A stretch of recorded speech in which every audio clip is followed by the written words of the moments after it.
जानिए क्यों हुआ था भगवान गणेश और परशुराम के बीच युद्ध। हेलो गाइस, मैं हूं दिलीप जोनवार और आप लोग देख रहे हैं मिस्टर दिलीप 4K।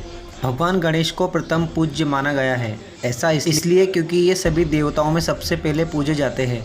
किसी भी पूजा पाठ में सबसे पहले भगवान गणेश की ही पूजा की जाती है। इसके बाद ही किसी अन्य देवी देवताओं की पूजा की जाती है। गणेश जी अपने भक्तों के बीच एकदंत, विद्यार्थ, लंबोदरी और ना जाने किन किन नामों से जाने जाते हैं। वहीं दूसरी ओर भगवान परशुराम परशु पराक्रम का प्रतीक होता है। राम सत्य और अनासत्य का पर्याप्त है। पुराणों में इन दोनों के देवताओं के बीच युद्ध का प्रसंग आया है। आगे जानते हैं कि आखिर क्या कारण था कि भगवान गणेश और परशुराम के बीच युद्ध हुआ। ब्रह्मवेद पुराण के अनुसार एक बार भगवान परशुराम अपने इष्ट भगवान शंकर के दर्शन के लिए कैलाश गए।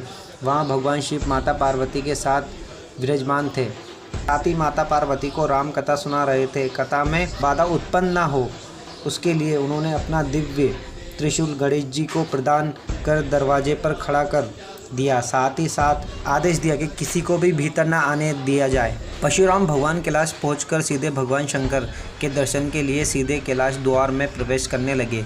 द्वार पर नंदी, श्रृंग आदि शिवगणों से उनकी भेंट हुई। द्वार पर नंदी सिंह परशुराम जी ने उनसे शिव जी के बारे में पूछा कि इस समय वे कहाँ हैं। इस पर नंदी ने कहा कि इस बात की उन्हें कोई जानकारी नहीं है कि शिव जी कहाँ हैं। इस पर परशुराम जी ने नंदी आदि शिवगणों पर गुस्सा करते हुए कहा, तुम्हारे यहाँ भी नहीं पता कि तुम्हें आराध्य देव कहाँ हैं। ऐसे में तुम शिवगण कहलाने के लायक नहीं हो। परशुराम जी ने शिवगणों पर क्रोध किया और खुद शिव जी को ढूंढने कैलाश में प्रवेश कर गए। बहुत ढूंढने के बाद उन्हें भगवान शंकर कहीं नहीं मिले। अंत में एक घर दिखाई दिया जहाँ पर द्वार पर एक बालक पहरा दे रहा था। परशुराम जी इस बालक के पास पहुँचे और वहीं से द्वार में प्रवेश करने लगे। तब गणेश जी ने उन्हें वहीं रोक दिया।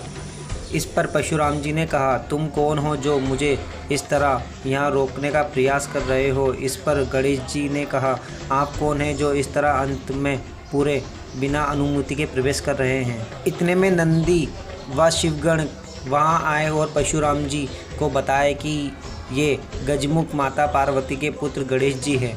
साथ ही गणेश जी से कहा कि ये परशुराम भगवान शिव के भक्त परशुराम हैं।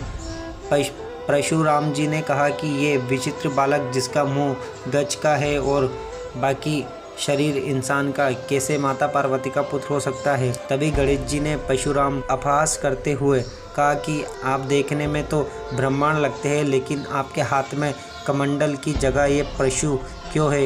इस पर दोनों पर बहस होती रही। फिर इसके बाद परशुराम ने शिव से मिलने के लिए उनके निवास स्थान पर जाने लगे। इतने में गणेश जी ने शिव जी द्वारा दिए गए त्रिशूल को परशुराम के सामने कर उन्हें युद्ध के लिए सावधान किया। उधर परशुराम जी ने भी अपना परशु तान कर चुनौती स्वीकार की।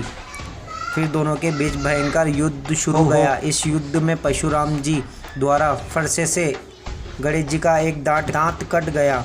इस दांत के कारण दांत कटने से गणेश जी का नाम एक दंत पड़ा। दोस्तों, अगर आपको हमारी ये कथा अच्छी लगी हो तो प्लीज़ हमारे चैनल को लाइक कीजिएगा, सब्सक्राइब कीजिएगा, बेल आइकन जरूर दबाइए।